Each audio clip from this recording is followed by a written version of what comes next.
what is the situation there right now, and what can you suggest for India to learn from Italy? Or what not to do and what to do? Thank you for inviting me. And yes, I am in Italy, and not only in Italy, I am in reality, I am in Milano. So Milano is really in the center of the epidemic. And I work mainly on tuberculosis, but I've been thrown in this COVID fight. And what can I say? I mean, all our life and professional life have been completely changed by this epidemic. This happened very suddenly at the end of February, and in few days we realized the situation. And although we felt that we could keep the situation under control, the situation was not under control at the very beginning, because what we could consider the patient 0 was probably the patient 100 at the end of February. So what happened was that we had a large number of pneumonia cases between the end of January and the beginning of February that were admitted in the hospital, not tested because considered as not at risk. And that increased the spreading of the viruses in the nosocomial environment, and the virus started spreading also outside. And where the spreading occurred was mainly in places that were extremely active from the economic. Studying and writing, give us 3 steps that a country should take now when they've heard about this virus. Obviously, do not underestimate it. It's a huge, huge enemy. But what steps should they take? Yes. So usually you have East Asia countries that have done a really good job at controlling this, and learning from them is the best thing we can do. Most of the countries were not prepared. And so in most cases, what happens is there was a lot of growth of cases, exponential growth, and then these countries need to do something about that. And so what can they do about this? The first thing that they should be doing is applying the hammer, because they don't have an understanding of the situation. They don't have an understanding of the situation. Oui, tiens. Sorry for this. I am a parent at home in lockdown with my 3 kids, working from home, and no help. So I think this is the reality for everybody here. So the first thing that they need to do is, during the hammer, they need to apply the hammer, meaning there's a lot of cases, they don't know how many. They need to understand that immediately. They need to shut down social connections so that the transmission goes down. Once the transmissions go down and the healthcare system gets a lot of breathing air, they need to use that time to get all the systems together. What does it mean? It means get a lot of testing. Everybody that may be sick needs to be tested. They need to do contact tracing well, meaning that all the people who a sick person has contacted in the last 2 weeks needs to be identified, so that then we can quarantine these people. We also need the people, obviously, that are sick to be isolated. These 4 things are crucial, because you cannot do anything else if you don't do this well. Additionally, Eastern Asian countries have also done a lot of travel bans, because they can't afford to control the epidemic locally to then have the infected people coming from outside. And so these are the core things that need to happen during the hammer period, as well as increasing the capacity of the healthcare system. You do that for a few weeks. It is enough to just between 3 and 8 weeks. It is enough to control the epidemic. And if you do your job well, by the time you're done with the hammer, you are in a position to do the dance, which is you now have enough capacity, you have enough testing, enough contact tracing, and all these things, so that you can release the social distancing measures. That means that if you have to shut down businesses, you don't need to do that anymore. You can try to release everything, and then you can try to see how things evolve. Right. One of the key factors that you mentioned, wonderful study that shows how to avoid coronavirus the importance of social distancing. Just look at this. Now, normal behavior, like every day, one person in 5 days will affect 2.5 people with coronavirus. And they will affect others. So in 30 days, for one person, will eventually end up with 406 people, over 400 people infected in 30 days if you don't maintain social distancing. Now, if you maintain social distancing, just 75% less contact. So social distancing, it drops the infection from over 400 being infected in a month in 30 days to just 5 people being infected in a month. That's how important it is. And if we can't do that, well, we can do it. Hello, this is Anju Gupta from Delhi. A question which my 75-year-old ailing mother keeps asking me: when and will this situation will ever come to normalcy? Because she wants to meet and hug me. So I want to give her assurance through your channel. Well, that's a very moving and a very, very important question. If we can go to Dr. Trehan. Dr. Trehan, why are elderly more vulnerable and how do we protect them? Because, I mean, they are mothers and fathers, right? So two factors. One, as you cross the age barrier of 60, your immunity starts diminishing. Now this whole fight against any bacteria or virus is your body's ability to mobilize the immune system to a level where it can overpower the invasion from outside. So one, it gradually keeps diminishing. As you heard, between 60 and 70 there has been one mortality rate, between 70 and 80 is another, and 80 and above is another. So this clearly demonstrates that as the population gets older, their immunity diminishes and also their chronic diseases increase. So diabetes is a major culprit in this. There are heart diseases another. Having had some sort of cancer and immunotherapy or anything is another.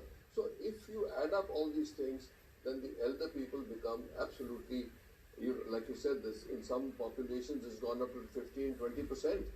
So you need to guard them with all you have. And it's natural for somebody who's that age to want to hug their daughter. But right now it is virtual reality. So everything that we should do is virtually one over house party or whatever you do. You can be actually connected. That's the good part of technology. So please, although it's tempting to just go for 5 minutes, but that may be too much. So stay where you are. Everybody has said it again and again. 3 to 8 weeks may be the cycle that we will need, because India, with its population, its social structure, its lack of healthcare facilities, if this breaks out in India, we will not recover for many years. So the price to pay is now. I think the media is doing a great job by hammering it every day. But are people listening? At least it looks like what the reports, at least 85% people are actually respecting what the lockdown has meant. And the appeal from the PM and from other people on a daily basis means the same thing. Back to basics, stay where you are, because I'll give you the example of it. Because in this period of 3 weeks, we would already have recognized who are the people who have already got infected, and also the people who are in contact with them. Once we know that demographic locations and hotspots, we can try to contain them at that level, and that is the only real weapon we have. Of course, testing is very important, and all the suspected cases or their contacts or somebody who develops symptoms must be tested as soon as possible, because that's what will reveal what's going on. But these 3 weeks lockdown is the most important armament that we have against this fight against the invisible enemy.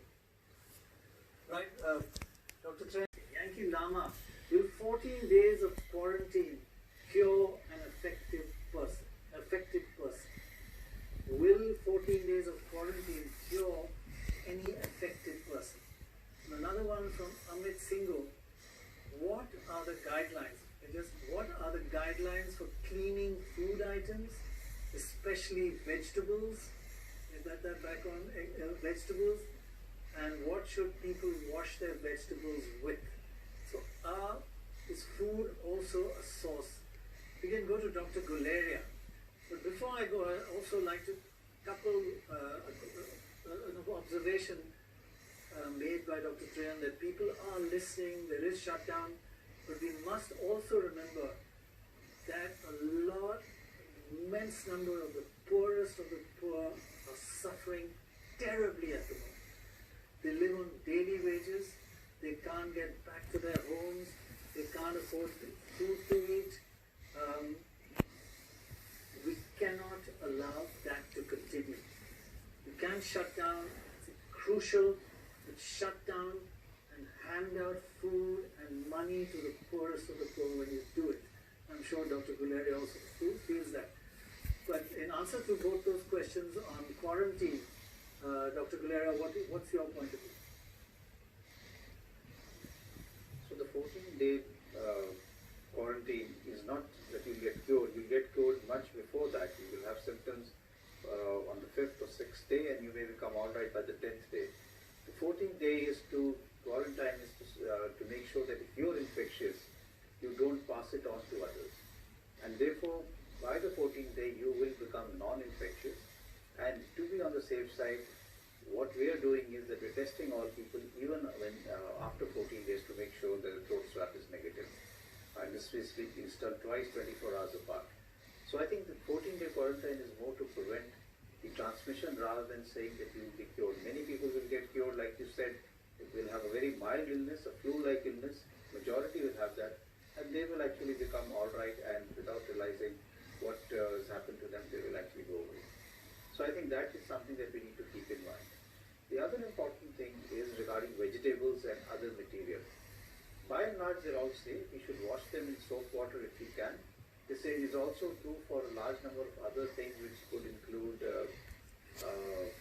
cardboard boxes in which things come.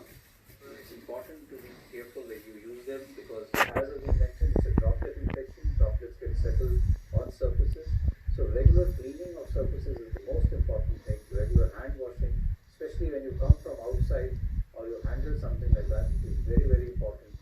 And to avoid touching your face is the other crucial thing. That's a good point, actually, that when a cardboard box with stuff inside it comes to you, disinfect the outside as well.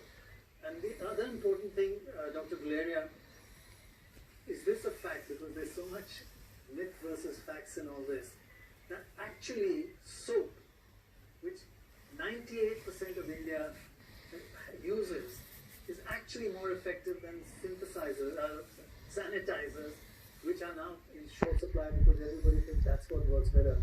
But soap and washing our hands for 20 seconds works better than any sanitizer. Is that true? Yes, that's true. If you wash your hands properly with soap and water using a proper sanitizer, that works better than with soap and water works better than any hand sanitizer. I think if you do, I would say like a ritual, and sometimes they say that this could be done by the entire family when they come from outside, that as a ritual together they could wash their hands using soap and water on a regular basis. This will help in a large way from any infection from outside into your house, especially coronavirus. So you should use soap and water whenever possible. It's only if you're going out and you can't use soap and water or you are in a situation, then hand sanitizer may be useful. But at home, please use soap and water and wash your hands properly, just not only your palms, but the back of your hand, the area between your fingers, your nails, your thumb, and up to your wrist. Do that properly so that no area is left behind in terms of using soap. Right, sir. We've just come back to you at the end, along with Dr. Trayan and others, for conclusions and closing comments.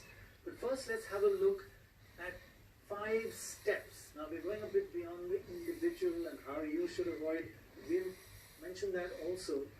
5 steps to fight this common enemy we all have. And do not underestimate COVID-19. First of all, lockdown, lockdown, lockdown. Social distancing, as we've seen, is the best way to fight. From 400, it comes down to just 5 or 6. This may not be a cure, as Dr. Guleria was saying also, but it does give time, and there's less pressure on hospitals during that lockdown. So during that time, you can prepare. So lockdown is crucial in the fight. Let's have a look at the second point of the fight. As we have mentioned, test, test, test. You just can't overemphasize this. You cannot fight an enemy blindfolded. Ask any general. Identify individuals early, whether they have symptoms or not, and quarantine them before they infect others. Crucial. Do not delay in testing. Don't wait for people to come. Also, test in their homes. Get the samples from their homes. Third, prepare, prepare, prepare. You've had a lockdown for what reason? So you can prepare after the lockdown, for what happens after the lockdown. Most importantly, manufacture ventilators. That's going to be the next thing in critical supply. America doesn't have enough ventilators and it's got so much wealth and resources. So we need ventilators, ventilators, ventilators. And produce huge amounts of protective gear for doctors and medical staff. They are our #1 priority. As you just heard from Italy, so many doctors have died there. Doctors died. Who is going to be on the front line? Who are our generals going to be? Fourth point, involve all hospitals, including private. There's no time to have ideology now. Remember, 60 to 70% of hospital beds in India are in private hospitals. You can't fight this with 1/3 your army. Get the private sector involved. In fact, make it compulsory for private hospitals to treat COVID. Many may not want to. It may not be very profitable, but make them do it. You can't fight without your whole army in this country. And hospitals are your army. Finally, there must be massive government funding for testing and treatment. Coronavirus tests and treatment must be accessible to the poorest and free. Government funds, there must be enough to cover costs and make testing and treatment in hospitals free.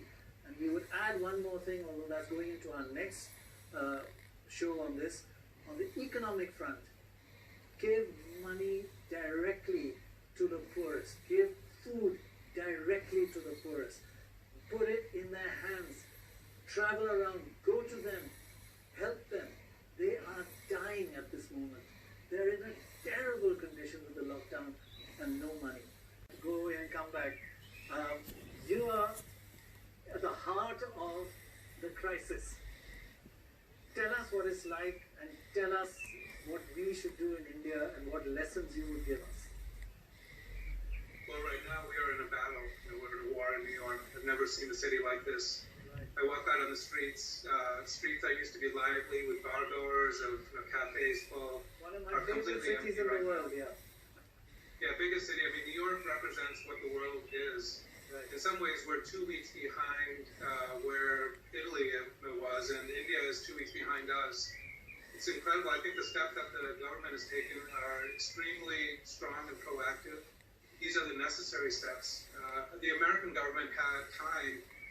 We knew back in December that coronavirus was going to happen, and yet we didn't make a strong plan from the center on how to manage this. What we didn't do is start testing, and I think your show so far talked about this extensively. We really needed to have testing of both asymptomatic patients as well as minimally symptomatic patients, and then quarantining of these patients. We didn't do that. So instead, we've now fallen behind the 8 ball. My colleagues at the hospital here in New York City are doing all they can. The hospitals themselves have prepared as well as they could. We've canceled all elective surgeries. We've converted our cafeteria to an ICU unit at Mount Sinai, and we're converting show all available beds and possibilities to take care of these patients. Yet, right now, this war that we're facing is being handled at every level, from the person on the street, the shop owners have closed, all the way up to doctors, to the governor of New York, Dr. Andrew Cuomo, as well as political leaders. So I've never seen anything like this before in my life. I think there's lessons that India can learn. I think India has great institutions, and I think India will be better prepared probably than America was for this catastrophe. Well, the greatest doctors all over the world, and many are still here, and I'm sure they'll be talking to you all the time, because everybody has old friends who are gone abroad, and you'll be helping them. But that is an important issue. It's not just hardware, it's software as well, right? No, absolutely. I think Software and brains. Absolutely. I mean, Indians are blessed with a fantastic medical system and a government that's, again, been proactive. The doctors are top-notch, are the best doctors anywhere in the world. And I think, frankly, that India is already doing a better job managing this than America has by shutting down the country for 21 days. So this is something I wish had happened in the U.S. We're at this battle, and we didn't make adequate preparations for what we should have done. We really should have prepared for this battle with better equipment, better testing, everything. But now that we're in it, I think we have some great doctors here, people who have devoted themselves selflessly to taking care of these patients. And I'm optimistic that we'll come through this, and at the end of the day, we'll be stronger for it. The city will be stronger. I think the country will be stronger for it.